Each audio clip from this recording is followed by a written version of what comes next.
It's going to be super hard to get recruiters and hiring managers to even look at you.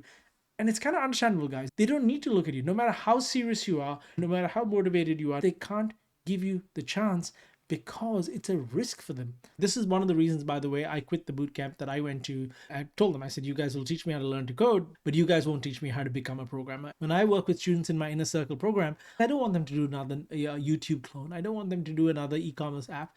That's not a project. That's copying somebody else's code. Okay. I get them to come up with their own projects. And the reason for that is they need to understand how to design software.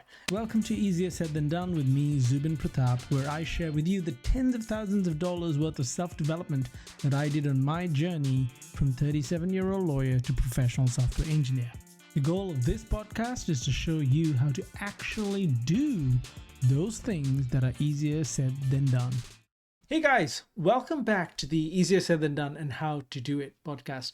So the purpose of today's podcast, and this one I promise you is going to be shorter than my usual ones, is to talk through the top 10 reasons that I found are problems for aspiring coders when they're learning to code, right? Especially the last 3 to 5 years. This is especially true the last 3 to 5 years.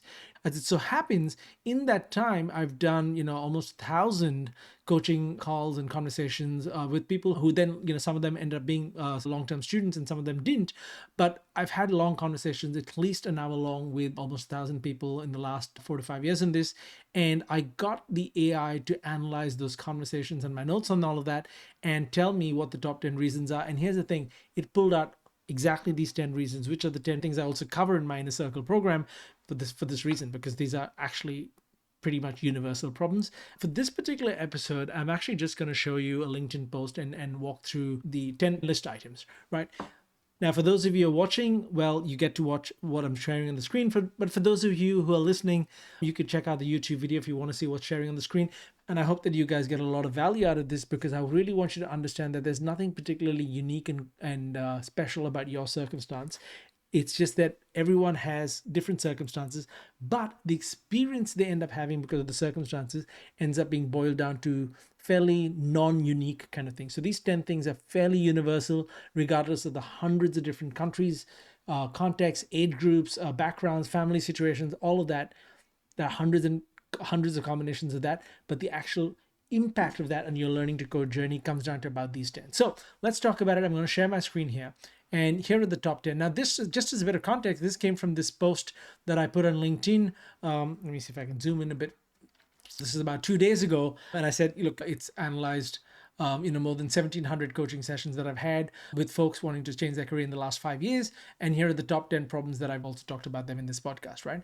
And here are the 10. And it did okay. This podcast, it's only a 1,600. There are some other posts, like the one I think I did yesterday, maybe. There you go. 1 day ago, it's had 64,000 in a day, 633 people interacting. Anyway, I'm going to share this document as well, as I always do, in the show notes. So let's talk about the top 10 most common problems that aspiring coders have. And like I said, this is based on my own research and my own direct experience, but also based on the AI extracting all the information from my notes over the last 5 years, based on real conversations. What I'm going to do is I'm going to go through each of these 10 with you, and I'm going to give you a little bit of context to each. So let's start with number one. Number one is people are absolutely overwhelmed by the amount of information and the lack of structure out there. There's just too much information in the internet now. It's all confusing, pulling people in different directions. There are people saying this and people saying that, and it's really quite hard for people to deal with emotionally and mentally. And also, when you don't have a lot of time, it's really, really hard. So this is a major problem because it blocks learning. It prevents you from actually making any progress. And worse, it makes people jump around a bit. We'll talk more about that in a moment. Now, I've done another episode, I think it was episode number 15, if I'm not mistaken, that talks about why people get stuck in tutorial hell, another sort of nuance to a point that will come later. And I've also just finished recording an episode about the real reason why this happens, which is SEO, search engine optimization. Hi, if you want a no BS insight into how to change your career, whether to code or something else, and how to actually get job opportunities in tech, then please subscribe and like. It's no BS because I have zero incentive to mislead you. I just want to help you and give you tons of value so that you will consider working with me to get to your next career. Take a look at the description text below to learn more about the training I offer. But I do post content here regularly, and by subscribing and liking and hitting that notification bell, you will get to know when I post new industry insights for you. You'll also know within about 3 seconds if you want to learn more, but at least you won't miss out. Oh, and please follow me on LinkedIn too. I pretty much post there every single day. Just look for my name, Zubin Pratap. All right, so please like and subscribe to this channel, and let's get back to the episode. If you don't check out any other episode in my podcast, check that one out when it comes out about the SEO, because I think it'll pull the curtain back on what's really going on in the internet and how marketers are hacking your brain, right? But I've got an entire blog episode where I even show you how the information on the internet is wrong. Even AI is getting it terribly wrong and speaking with total confidence and sending you links saying that that's what the links say. But if you look at the links, it doesn't actually say that. So you can understand how dangerous that is from a learning point of view and from actually making progress. There's just too much junk in the world. Okay, so that's reason number one. People are overwhelmed. There's just too much information. Number two is, even if you do choose to go down a certain path or invest in a certain type of education, or if you're doing it for free or whatever it is, people are having a lot of trouble understanding and applying the coding logic. Now, coding has always been very hard. Okay, there are people I've spoken to who've been coders since the 80s, before the internet was a thing, who explained how they learned to code back then. They took days or weeks to learn simple basic things, or what they'd consider simple or basic now. It's obviously not simple or basic if it takes that long to learn. But the difficulty in understanding coding language is part of the game. It's part of the territory. Okay, the reason why people are thrown by this is because they're being made to believe that you can learn complex skills in a weekend, or worse, in 90 days you can become a professional coder. That's total BS, right? And the way this shows up for a lot of people is this bit. This bit is really important. A lot of people are saying that they've learned a lot, but they don't know how to build anything. They've spent weeks and months learning, doing courses, doing tutorials, doing this, doing that, doing Codecademy or whatever it is. These resources can teach you the ABCD, the alphabet, the basic syntax and literacy, but that doesn't make you a poet. Okay, and what you're trying to do as a software engineer is being a poet. You're not just learning the ABCD, the alphabet. You're trying to craft poetry. You're trying to build something, right? And so a lot of people have learned a lot but can't build anything, and they don't understand how to solve real world problems with their coding literacy. So that's number two. Number three, and this is the big one, and I've talked about this extensively on LinkedIn and a podcast that I've been on, is people, especially junior engineers, do not know how to read code. They cannot understand code that is written by others. They can only write a little bit of code and create a component or click a button. Okay, guys, that's not what engineering is about. When you walk into your first job, all the code has been written already. Your job is not to write more code. Your job is to understand the code that's been written, find the bugs, fix them, add to them. You cannot add to code that's been written for years and years and years before you even got there. You cannot add to that code unless you understand how to read code. Okay, so reading code is a huge problem, and this is actually one of the big differences that separate the amateur hobbyist from a professional. Okay, fourth problem is people don't have a clear roadmap, and therefore they need personalized guidance, right? Typically, it takes people 6 months to 1 year of struggling before they come to this conclusion, because there's so much BS on the internet about, yeah, you can just do this. Here's a roadmap, and it's it's longer than toilet paper. Like, it's just a huge roadmap, and people try and they bounce around and they go to the next shiny object, and then they realize, actually, I have no idea what I'm doing. I'm kind of guessing my way here. I have no roadmap. I have no plan. It's really frustrating. I'm not making any progress. It's a year later. My husband, my wife, whoever is starting to lose faith. Like, it's a problem. Okay. So without a clear roadmap, you are going to be flying blind. Would you ever get on an airplane when the pilot wasn't entirely sure where they were going? No, you wouldn't. Don't do that with your career. Okay. Take it seriously. Number 5 in the top 10 reasons is lack of confidence and practical coding experience. Lots of people spend a lot of time doing the easy thing. What is the easy thing? Learning to code and writing code. It's quick wins. You get a lot of sugary hits. A lot of the platforms are designed to make you feel like a hacker, like a really cool coder person, but then you can't actually do anything in real life. And so the first time you try to build a project on your own, maybe it's just a simple little, toy app that you're doing for your portfolio, and you get badly stuck and you can't solve anything and you don't even know the questions to ask. It completely destroys people's confidence, and they realize it's because I actually don't have any practical coding experience. Everything I learned was making it ridiculously easy or making it very superficial, and it wasn't real learning. Again, I've talked about why this happens in that other episode on SEO and tutorial hell, so definitely check those out. Okay, so that's number 5. Number 6 is people have actually managed to learn enough code to actually get an interview, which in itself is quite an achievement. Okay, it's quite an achievement, because lots of people, the vast majority of people, will learn to code. You will learn the ABCD. You will learn how to string together words and make a sentence and then a paragraph. Absolutely. That's not hard. The hard part is writing a book and then getting published, right? Similarly, the hard part with coding is not learning to code, is even getting the market that doesn't know you, doesn't see you as having any track record because you don't, even getting them to give you one interview is a huge achievement. Now, This happens quite often. So people do manage to learn to code but don't get any interviews. That's why a lot of the people who come to me to join the Inner Circle program for mentorship are actually ex-bootcamp graduates, right? I think in the last 12 months, almost 40% were ex-bootcamp folks. So that's because they know how to code, they know the literacy, they don't know how to be a coder, they don't know how to be an engineer, and they're not going to get a single interview. So number 6 is the challenge with getting job interviews and actually getting a job in the field. And this is unfortunate, but it's especially harder for people who are there on a visa, who are immigrants and don't have local job experience. It's really hard. This is not just specific to code, by the way. I've moved countries, I've lived and worked in 4 different countries now, and I can tell you it's always harder for the person who's coming in than it is for the person with local work experience. But even if you're local, if you've never done the job before, it's going to be super hard to get recruiters and hiring managers to even look at you. And it's kind of understandable, guys. They don't need to. They don't need to look at you. No matter how serious you are, no matter how earnest you are, no matter how motivated you are, no matter how much you know, you just need one chance. You can prove it to them. They don't need to give you that chance. They don't. Even if they like you, they may love you, they may respect you, they may think, gosh, I wish I could give this person a chance. But they can't give you the chance because it's a risk for them. They could get fired for doing the wrong decision. And as you've seen from my other episodes with recruiters that we talk about quite openly here, recruiting is very risky and extremely expensive for companies and hiring managers. Extremely expensive and risky. So for them to get it wrong is a huge problem. It's a huge problem. So they're not, no matter how much they like you, they're not, statistically, very few of them are going to be willing to take the chance. Okay, you have to make it risk-free for them to even consider you. That's way harder than learning to code. So that's problem number 6. Problem number 7 is a very common problem for my students until they come to me, is they're typically in their 30s or 40s and they're really struggling to find the time to balance it with other grown-up commitments. They've got mortgages, they've got houses, they've got kids, they've got jobs, they've got full-time jobs, they've got long commutes, and they're stealing an hour here or there. They're not managing their time properly. And even if they did have enough time, they don't know how to fill that time with the right content, right? Meanwhile, they're struggling to do 10, 20 hours a week, and their competition is doing 40, 50 hours a week. Why? Because their competition are full-time coders, not other people like them. You're not competing with other career changes. Career changes are very rare. So if you're learning to code to try and compete in the job market, your competition is not people like you. It's people who already have experience and who are already in the job market that you're trying to enter. Okay.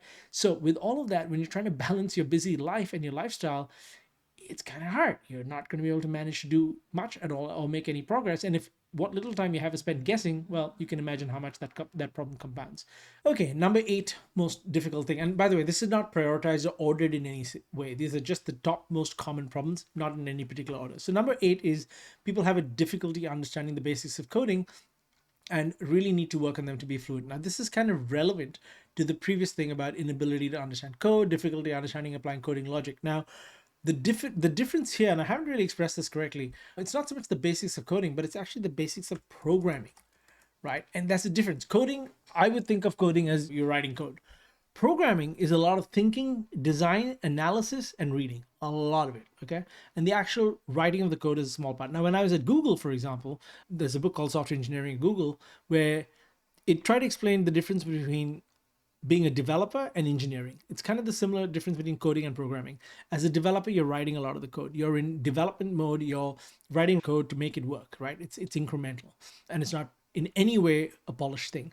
But as an engineer, you're thinking about very different things. As an engineer, you're thinking about things like the long-term maintainability, the scalability, the architecture, the longevity, how the system will perform or degrade over time. That's engineering. Coding is, I need to add this little feature. I need to get this button on the screen. I need to have the server respond in this way, whatever. That's the development phase, right? So you write code to develop, and then you think and design and architect to engineer. Different skills. That's really what number 8 is, where people really understand the basics of the syntax. They know a couple of for loops and they learn some of the cool syntax, and they can get a hello world app running, or they can get a basic website going, but they have no idea how to be fluent in these skills, how to use all the tools, how to actually architect a system, right? Number 9 is people who are established engineers. A lot of them reach out to me because they have dead-end jobs. Now, guys, let me be really clear about this. I don't care what your favorite influencer on social media says. The vast majority of people in software engineering around the world don't earn 6 figures in dollars. Okay, that is a very US thing.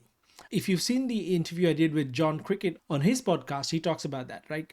Even in England, the top Google engineers and stuff like that don't really earn what the US counterparts do in dollars. But that's because, hey, The price of a banana in one country is different from the price of a banana in another country. It's the same fruit, but it's a different price because local markets matter. You are a kind of fruit, you're a kind of product in the labor marketplace. Your price in the labor marketplace is going to be different depending on which country you're in, which country you're based in, and which country you're working in, etc. So finding better paying jobs is a very common problem for established engineers because they end up getting stuck in dead end coding work. This happens a lot with bootcamp graduates because the bootcamps are incentivized to, because you guys asked for this, give me a job guarantee. And they're like, okay, we'll give you a job guarantee, but you have to accept any sort of IT job that does this, right? And it may not even be a coding role. It could be a job in IT, but that's not coding. And a lot of people who are bootcamp graduates get stuck in dead-end IT jobs with minimal coding. They're not engineering jobs, or they get hired by the bootcamp to fill up the statistics. And so you kind of want to look for the next job after that, right? This is one of the reasons, by the way, I quit the bootcamp that I went to back in 2019. After 1 week, I quit. And I told them, I said, you guys will teach me how to learn to code, no doubt about it, but you guys won't teach me how to become a programmer. And you guys will definitely not help me shift career because all my instructors are ex-bootcamp graduates waiting to find their first job. And that's not going to work for me. So the important thing here is to find better jobs, you need to know how the labor marketplace works, and you need to know how to manage a career, not find your next job. That's a different skill. That's more about interviewing. Building a career is about having market insight, knowing your goals, your drivers, what your long-term goals are, and how do you assemble a plan for that. Okay. So the difference is if you want to travel, you have to, and let's say you're flying from A to B, well, you have to get to the airport to get to the plane. Okay. That's a necessary step. That's what the job is. It's like getting to the plane. Okay. But actually building a career is more like knowing the destination you want to get to, understanding what transport logistics look like on the other end, booking your hotel. That's what it is. Okay, so your entire holiday, the entire journey and trip planning is your career. Boarding the flight is the first job. Okay, so you have to think about it in these long-term ways. Now, the next problem, the last problem that I'm going to talk about today, number 10, is people struggling to learn specific frameworks and when to apply them and how to actually use them in projects. And this is because there is so much SEO generated, social media generated rubbish about learn this cool new framework, learn that cool new language, right? Again, if you watch or you listen to the episode of mine about SEO and how you guys are being hacked for this, you will see why those content pieces are even being produced. They're being produced so that you just go and watch the episode. Okay, guys, I'll get into another 45-minute rant over here. So the reason why all of you guys are struggling with specific frameworks and applying them is because you're learning the wrong thing. You're learning the wrong thing. You're not learning how to be a programmer. You're learning the framework. Completely different thing. Just because I know how to play the guitar doesn't mean I know how to compose music. Doesn't mean I know how to run a rock band. Doesn't mean I know how to do music videos. Okay? As a musician, as a professional rock star, you need to know all these things. Similarly, with programming, you have to learn the fundamentals of programming, of architecture, of system design, of scaling systems, and all the tooling that teams use. And you have to learn how to learn really fast. When I work with students in my Inner Circle program, I have 2 modules on the neuroscience of learning and the neuroscience of designing your environment for learning. Those are 2 different skills. I have entire modules on that. Okay, and then we talk about how do you design your own little project. I get people to start designing their project before they even start learning to code. I get them to think about how would they architect a little project that they do for their portfolio, right? Because I don't want them to do another YouTube clone. I don't want them to do another e-commerce app. That's not a project. That's copying somebody else's code. Okay, I get them to come up with their own projects. And the reason for that is they need to understand how to design software. And if they don't know how to write software, obviously they can't design software. But that's part of the learning, is to show them that since you don't know what you don't know, your design's not going to work. You haven't thought about all the things that are going to matter. And every time they do that, we do a new iteration of their coding project, right? We say, okay, let's revise your design. Okay, now that you've done, a month and a half of this programming fundamentals and these concepts in programming, how would your design change? Right? That's how I do it, because it has to be a process of apprenticeship, constant evolution, and it's a feedback loop. You learn something new, your plan needs to change, your design needs to change, your goals need to change, and it's a loop. You have to keep doing that. So guys, these are the top 10 reasons why people struggle to learn to code, or even if they learn to code, what I really mean is they struggle to actually become professional coders. A lot of people learn to code and just never get a single interview. That's just like, I'm not kidding.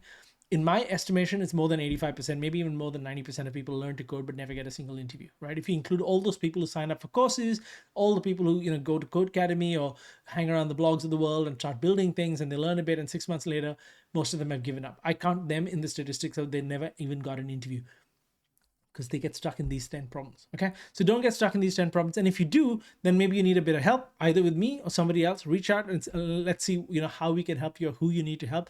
But if you're seeing these problems, and you're probably seeing at least 3 or 4 at a time, then you know that you're stuck in a path where you may not actually have the solution. And especially in this day and age with the internet, I would be very skeptical of most things I saw on the internet. And that's why I talk so openly about this, is because I'm hoping to earn your trust by being really, really open and radically transparent about all this stuff, because there's so much BS on the internet and it's not working. It screwed me up. 5 years, half a decade of my life, I lost to BS on the internet. Now I'm rabidly against that, right? So I'm trying to explain to you what's actually going on and telling you guys, you're probably better off getting some sort of help. If not me, somebody else. Okay, but get help, because these problems cannot be solved by somebody who's never solved them before. Okay, that's a key point. You cannot be expected to know what you don't know. If you don't know what you don't know, how do you solve these problems? If you've never been to Siberia, how are you going to navigate in Siberia, right? That's the problem. You cannot navigate in Siberia when you've never been there. That's why you need help. That's all I'm trying to say. Hope this helps. Keep an eye out for these 10. Follow me on LinkedIn. Here you go. This is my profile. Go ahead, follow me, and I will see you on the next episode. All right, cheers. Do it. Just subscribe. You know you got to do it.